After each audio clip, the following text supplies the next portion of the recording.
좀 쏠라 그러니까 또 소리가 요란하군요. 하나 둘 셋. 네, 하나님의 은혜와 사랑이 성도 여러분에게 충만하여지기를 주님의 이름으로 축원합니다. 참 날씨가 굉장히 변화가 심한 것 같아요, 그죠? 어제는 대전을 갔다가 오는데 비가 얼마나 오는지, 대전에서부터 충주까지 아마 한 30m 정도가 안 보일 정도로 쏟아지는데, 참 교통사고도 나고 어려움들을 많이 겪는 모습들을 이렇게 보면서 이 장마가 시작되어졌구나. 여름이죠. 여름 되면 우리 한국에 특별히 장마가 있어요, 그죠? 꽃샘바람 불면서 새싹 틔우던 날이 어제 같은데 벌써 여름이 왔어요. 산은 푸르고 장마는 지고, 그런가 하면 모내기 한 날이 어제 같은데 벌써 들판에 나가니까 아주 벽포기가 커져서 온 들판이 다 푸르더라고요. 참 세월 빠르다. 그런가 하면은 요즘 계절을 구분할 수 없을 정도로 여름철 과일이 일찍부터 나옵니다마는 수박들도 나오고 참외들도 나오고 매실에다가 자두에다가 이런 것들이 많이 나오면서 꽃이 피고 열매 맺고 거두어지는 것이 바로 이 세상이구나 라는 걸 깨달아 알게 되죠. 인생도 그런 것 같아요. 어제가 10대 같은데 벌써 결혼들을 했고, 그런가 하면 벌써 환갑이 지났고, 그죠? 젊은 날의 친구들 이렇게 살펴보면 벌써 세상 떠난 친구들도 있는 것을 보게 돼요. 하나님의 은혜로 믿음 생활하셔서 여러분들이 고난과 고통 많은 이 세상이 영원한 곳이 아닌 줄을 알고 약속의 땅, 새하늘과 새 땅을 바라보면서 자신이 하나님의 아들로 태어나기를 소망하고 그리스도의 신부로 서기를 원하며 성전으로 완성되어져 가기를 소원하는 복된 여러분 되시기를 주님의 이름으로 축원합니다. 근데 그 과정 속에서 하나님은 항상 우리를 테스트한다는 거죠. 점검하고 시험한다라는 말을 하는데요. 거기에 합격하자, 천국으로, 그죠? 고향으로 데려가는 날까지 최선의 싸움을 다 싸웠으면 좋겠어요. 경기하는 운동선수들 요즘 가끔 보죠, 그죠? 저녁 시간에 또 새벽에 이렇게 러시아에서 있는 이 월드컵 경기를 보면서 그들의 경기가 마지막 순간까지 최선을 다해야만 승리가 보장되어지는 것을 보게 되는 것처럼 우리 인생들도 바로 그러하지 아니한가라는 생각을 하게 됩니다. 베드로전서의 말씀은 사도 베드로가 예수를 믿는 모든 성도들에게 권면한 말씀이거든요. 인생들아 라는 말을 하고 있는 거예요. 인생들아. 이 물음에 참된 해답을 얻으려고 인류 역사상 수많은 철학자들과 인문학자들이 애쓰고 수고를 했어요. 인생이 무엇이냐라는 거죠. 창세기 47장 9절에도 보면 한평생을 살다가 바로 앞에 선 야곱에게 이렇게 말하죠. 내 나그네 길의 세월이 130년이니이다. 내 나이가 얼마 못 되니 우리 조상의 길 나그네 길의 연조에 미치지 못하나 험악한 세월을 보냈나이다 라고 말하죠. 그죠?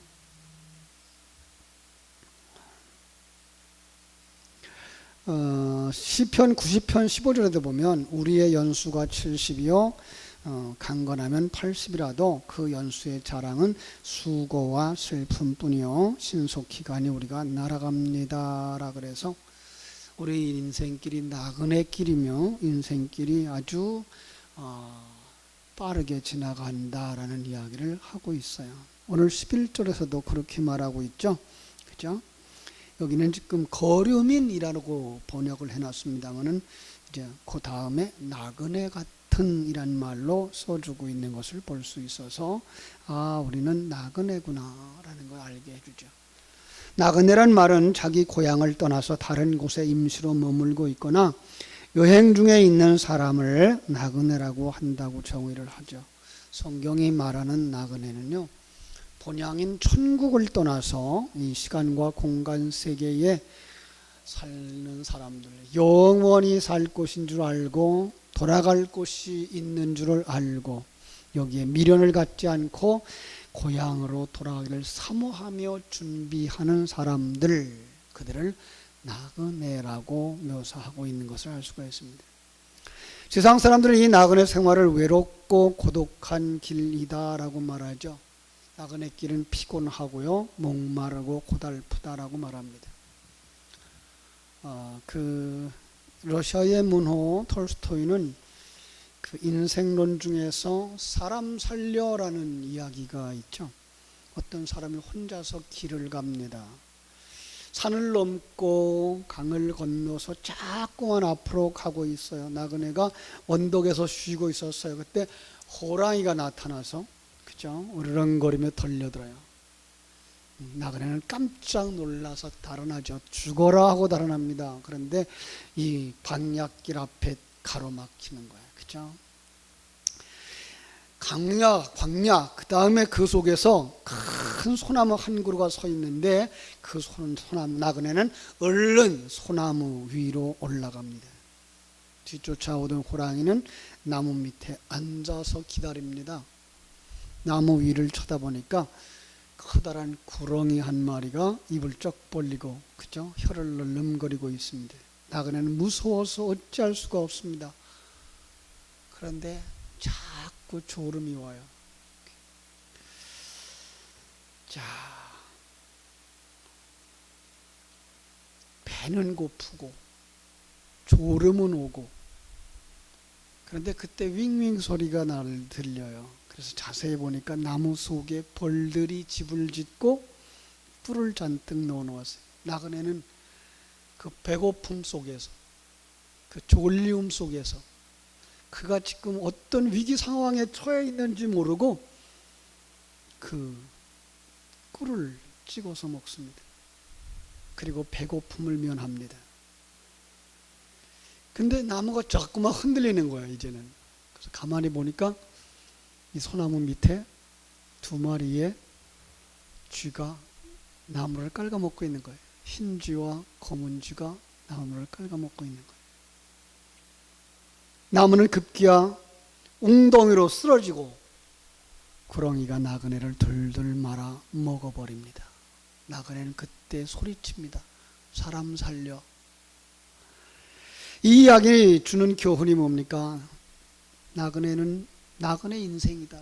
인생은 나그네 길이다라는 거예요. 인생에 가는 길에 호랑이와 같은 환난과 위험이 닥쳐온다라는 거죠. 이 광야는 세상을 말하고 있고요. 소나무는 세월을 뜻한대요. 벌꿀은 유혹을 말한대요. 돈의 유혹, 세상의 유혹. 흰쥐와 검은쥐는 밤과 낮을 뜻하고요. 그리고 웅덩이는 죽음을 뜻하고 구렁이는 사단을 뜻한답니다. 이게 함께 어우러져 있는 게 우리 인생이라고 이야기를 하고 있는 거예요. 여러분, 우리는 이걸 기억하고 살아갑니까? 이거 보지 못하고 우리 여전히 우리를 유혹하는 단짝지근한 그 꿀을 찍어 먹으면서 그냥 졸음에 가려서 졸고 있지는 않습니까? 많은 사람들이 이런 인생길을 가고 있어요. 예측할 수 없는 환난과 고난이 있어요. 세월이 흘러가는 것은 흐르는 물과 같이, 그죠? 근데 그 속에서 달콤한 세속적인 유혹에 빠져서 자기가 죽음의 위기 앞에 있다는 것들을 잊어버리고 살아가는 거죠.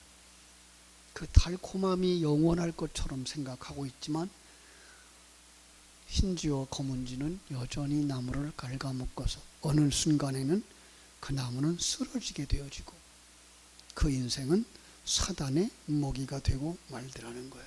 그렇죠? 이걸 잊어버리고 살아가고 있는 게 인생이다라고 이 얘기를 하고 있는데요. 여러분, 그래서 우리는요, 주님의 은혜로 말미암아서 여기서 자기를 한 번쯤 돌아다보는 시간이 되어졌으면 좋겠습니다. 인생이 무엇인가를 깨달아야 합니다. 잠시 머물다가 가는 인생이냐라는 겁니다. 이게 인생의 전부냐라는 겁니다. 어떻게 하나님이 허락하신 이 짧은 인생, 유수와 같이 흐른다고 말하고, 그죠? 살과 같이 빠르다고 하는 세월, 그 속에서 나는 어떻게 태어났는가? 왜 태어났는가? 그리고 나는 어디로 가고 있는 걸까? 세상 사람들은 이런 생각을 합니다. 그래서 인생을 잘 살려면 자신의 인생 목표를 잘 세워야 한다. 젊은이들에게 삶의 목표가 뭐냐? 꿈이 뭐냐? 늘 묻는 거죠. 근데 요즘들 우리 젊은이들이 이 생각이 없이 살죠. 왜 그러죠? 점수가 목표이기 때문에. 점수가 목표가 되다 보니까 자기의 삶이 어디로 가야 되는지, 자기에게 하나님이 어떤 은사를 주셨는지, 어떤 주변의 환경들을 주셨는지 살피질 않아요. 뭐만 바라보고 가요? 점수만 바라보고. 그들에게 인생의 목표를 세울 수 있도록 도와줘야 될 것이 바로 교회, 우리가 해야 될 일이죠. 자신에게 주어진 하루하루를 충실하게 살아야 됩니다 라고 가르쳐요. 예, 그렇죠. 충실하게 살아야죠. 시간을 아끼는 사람들, 그래서 성공한 사람들의 삶을 보면 정말 시간을 아껴서 쓰죠. 시간을 쪼개서 써요.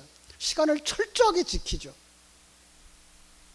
시간을 지키지 않는 건 자기에게 뿐만 아니라 다른 사람에게 시간을 빼앗는 것이 되기 때문에 시간을 철저하게 지키죠. 충실하게 살아요. 후회 없는 삶을 살도록.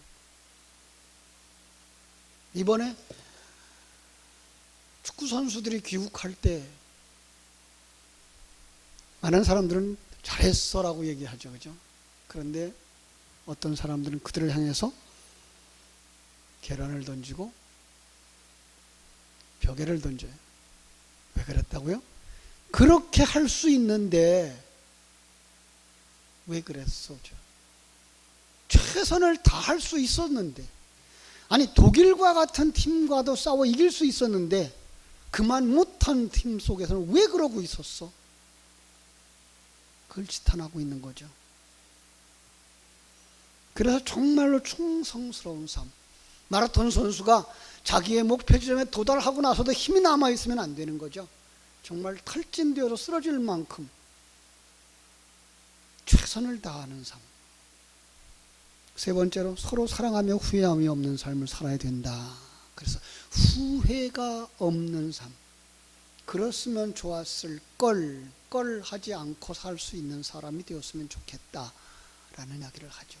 근데 이건 여기에다가 우리가 크리스찬들은 하나 덧붙여야 될 게 있어요. 그죠? 그게 뭐예요? 그것을 그릇으로 삼아서 그 속에 생기를 불어넣었으면 좋겠어요. 자신의 인생의 목표를 잘 세우자라는 말 속에서 인생의 목표가 무엇이냐라는 거죠. 이 짧은 100년도 안 되는 시간 속에서의 목표가 아니라 영원한 하나님의 나라에서의 목표를 우리는 볼 수 있어야 되는 거죠. 소요리 문답 1문에서 대답한 것과 같은 거죠. 하나님을 영화롭게 하는 것과 그것을 영원토록 즐거워하는 것. 무엇이 하나님을 영화롭게 하는 것이냐죠. 자기가 나그네 인생을 안다면 인생의 목표를 이 세상의 성공과 출세에 맞추지 않겠지요. 특별히 성령받아 하나님의 자녀, 하나님의 생명을 가진 사람들이라면 우리는 하나님의 형상대로 지음받은 자요, 거듭난 자요, 새 생명을 가진 사람이라면 우리는 자기를 돌아볼 수 있어야 돼요. 내가 오늘 존재할 수 있도록 도우신 하나님, 생명의 말씀을 전해 주신 전도자, 나를 여기까지 이끌어 주신 말씀의 사역자들,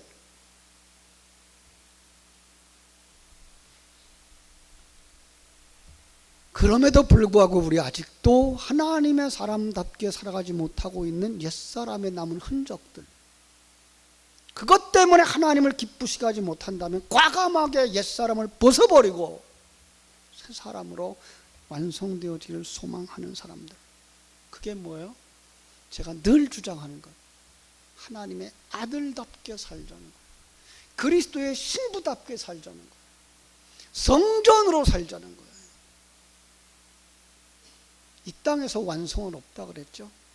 그러나 그럼에도 불구하고 이것을 완성되지 못하게 만드는 그것과 우리가 늘 요즘 말씀 나누는 하나님의 전신갑주를 입고 싸워서 승리하고 하나님 앞에 설 수 있는 마지막 순간에 하나님의 품에 안겨서 하나님의 위로 잘했다 충성된 종아,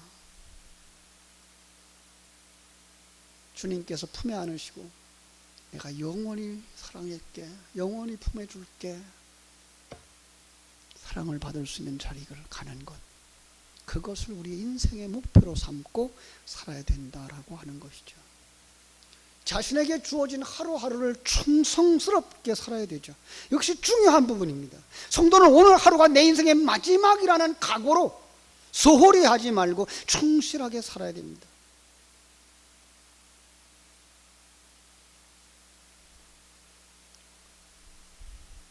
정말 우리의 마지막이 자기에게 주어진 최선의 삶을 살다가 하나님의 부름을 받았으면 좋겠어요.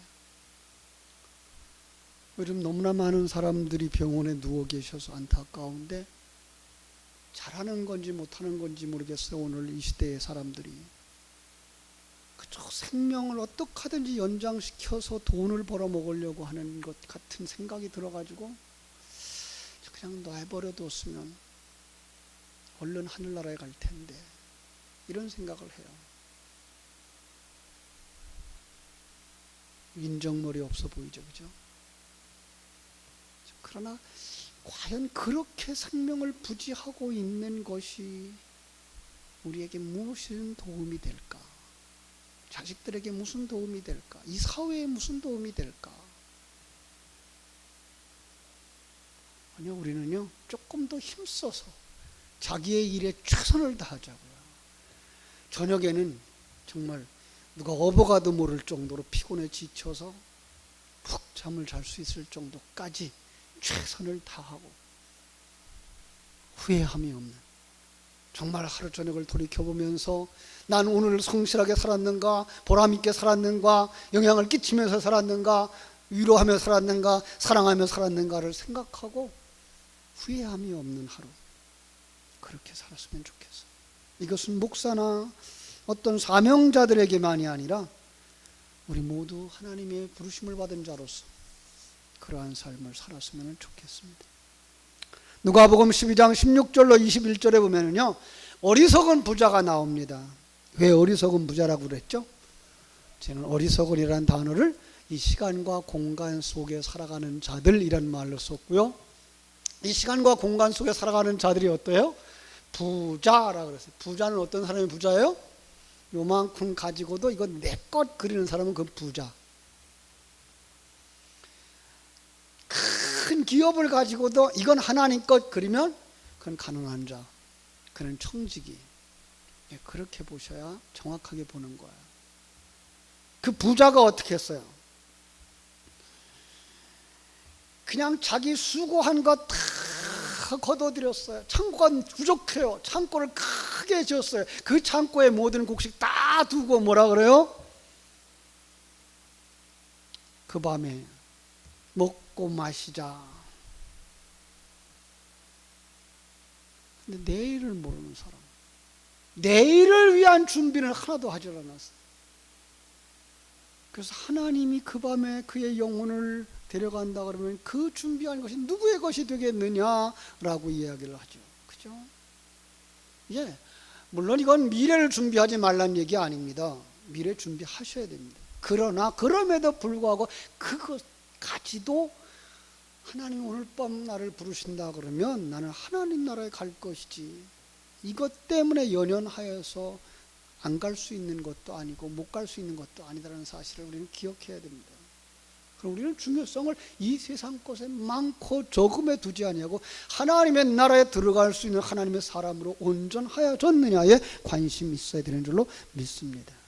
그래서 야고보서 4장 13절은 인생을 잠시 보이다가 없어질 안개와 같다라고 말씀을 했습니다. 저는 이렇게 말씀드리겠습니다. 이제는 우리 서로 사랑하며 삽시다. 후회함이 없도록. 요한일서 4장 7절을 말합니다. 사랑하는 자들아 우리가 서로 사랑하자. 사랑은 하나님께 속한 것이니 사랑하는 자마다 하나님께로부터 나서 하나님을 알고 사랑하지 아니하는 자는 하나님을 알지 못하나니 하나님은 사랑이심이라. 마태복음 22장 37절로 40절은 이렇게 말합니다. 내 마음을 다하고 목숨을 다하고 뜻을 다하여 주 너의 하나님을 사랑하라 하셨으니 이것이 크고 첫째 되는 계명이요 둘째도 그와 같으니 내 이웃을 내 자신과 같이 사랑하라 하셨으니 이 두 계명이 온 율법과 선지자의 강령이라. 진정한 하나님의 사랑은 그분의 존재를 알고 그분의 뜻을 알고 그분이 나를 사랑하사 독생자를 주셨음을 알고 독생자는 지금 나와 함께 십자가를 지고 가고 계시며 우리는 그 주님 안에서 함께 부활의 길을 걸어가고 있다는 사실, 그 임마누엘을 누리면서 만들어져 가고 있다는 사실, 하나님은 결코 실패하지 않는다는 사실을 믿고 자신을 맡기는 것, 그것이 사랑이라고 말씀드렸습니다. 정말 하나님을 사랑하는 여러분 되시고 그 사랑을 가지고 다음 세대를 살리고 이웃을 살리고 우리 자신과 교회를 살리는 여러분들이 되시기를 주님의 이름으로 축원합니다.